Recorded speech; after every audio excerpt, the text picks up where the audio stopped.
વઘારેલા ભાત બનાવવાની છું. એક બાજુ અહીંયા રાઈસ બફાય છે.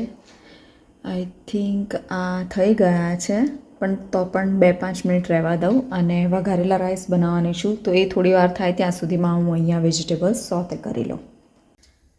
ગેસ શરૂ કરી અને થોડુંક જરૂર હોય એટલું તેલ ગરમ કરવાનું. ગરમ થઈ ગયું છે તેલ, એટલે હવે હું આમાં રાઈ જીરુંનો વઘાર હું સ્ટોર કરીને જ રાખું છું. એ લસણ આ થોડું મોડું હોય છે, એટલે હું થોડુંક વધારે યુઝ કરું છું. ઓનિયન, ગાજર, કેપ્સિકમ, ટામેટાં આ બધું મિક્સ કરી લઈશ આવી રીતે થોડી વાર.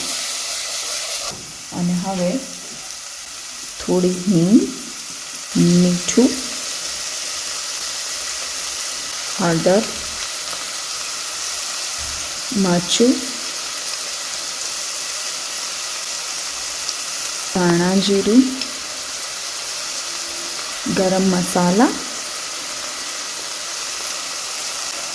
આ બધું મિક્સ કરી દઈશ અને થોડી વાર પકાવવા દેવાનું.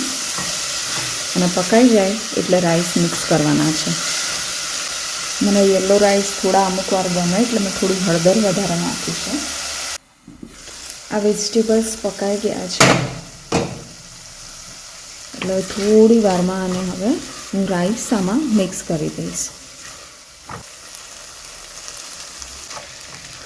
હળવા હાથે મિક્સ કરી દેવાનું. આઈ થિંક મને મરચું થોડું ઓછું લાગે છે, એટલે હું થોડુંક મરચું